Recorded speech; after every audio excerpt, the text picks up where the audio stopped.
This channel does not promote any violent, harmful, or illegal activities. All content provided by this channel is meant for an educational purpose only.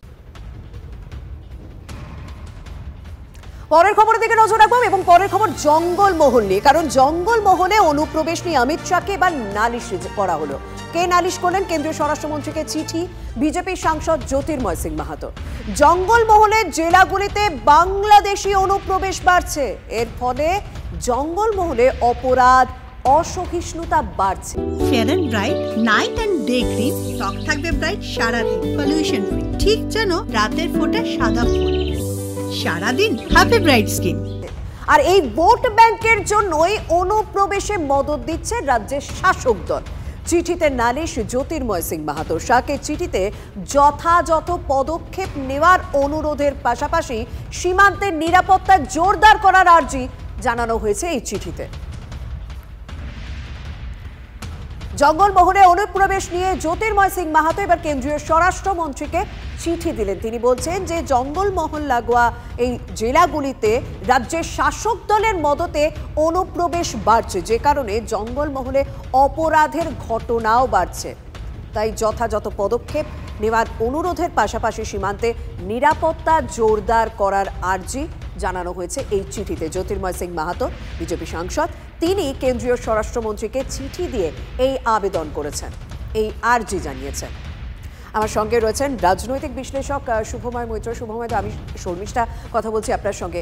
এই BJP সাংসদের চিঠি, তাও আবার জঙ্গলমহল লাগোয়া এলাকাকে নিয়ে, যা রাজ্যের শাসক দলের বিরুদ্ধে সরাসরি অভিযোগ করা হচ্ছে, এটাকে কিভাবে দেখবেন, কিভাবে ব্যাখ্যা করবেন? দেখুন, এই আমাদের দেশে বা আমাদের রাজ্যে বা গোটা পৃথিবীতেই যেভাবে রাজনীতি চলে, সেই জায়গায় এই ধরনের যে অভিযোগগুলো এক রাজনৈতিক দল অন্য রাজনৈতিক দলের বিরুদ্ধে বিভিন্ন সময় করে থাকে। এখানে দুটি বিষয় মূল দেখার, যে একটি বিষয় হচ্ছে যে এই আলোচনাগুলি কোনো একটি রাজনৈতিক উদ্দেশ্য সাধনের জন্য হচ্ছে কিনা, এবং সেক্ষেত্রে অবশ্যই রাজনৈতিক দল তাদের মতন করে তাদের রাজনৈতিক দলের সুবিধের কথা বলার চেষ্টা করবেন এবং সেইখানে তাদের কোনো রাজনৈতিক কৌশলের অঙ্গ হিসেবে এটি আলোচিত হবে। আর অন্য বিষয়টি হচ্ছে যে সত্যিকারের যে কোনো রাজ্য বা কোনো দেশের যে সুরক্ষা ব্যবস্থা, সেই ব্যবস্থা কোনো কারণে তার সঙ্গে আপোষ করা হচ্ছে কিনা, এবং সেক্ষেত্রে যে কোনো ভারতবর্ষের সাধারণ মানুষ বা ভারতের সরকারের মতোই যে কোনো নির্বাচিত জনপ্রতিনিধি তিনিও অত্যন্ত গুরুত্ব দিয়ে বিষয়টি বিচার করতে পারেন।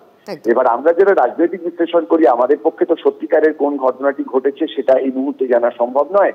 তবে পশ্চিমবঙ্গে এর আগে বিভিন্ন ক্ষেত্রে এই রাজনৈতিক আলোচনাগুলি হয়েছে, যে বিভিন্ন ক্ষেত্রে বিভিন্ন নেতা মন্ত্রী, বিভিন্ন নির্বাচিত জনপ্রতিনিধি তারা কোনো কোনো জায়গায় কাদের সঙ্গে যুক্ত, এই নিয়ে আলোচনা আমরা টেলিভিশন চ্যানেলে শুনে এসেছি।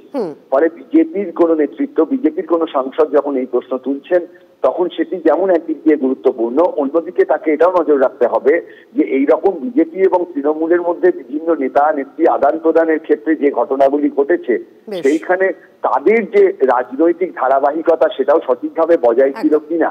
অর্থাৎ এর পক্ষে এবং বিপক্ষে দুদিকেই দুটি যুক্তি আছে। কিছু মত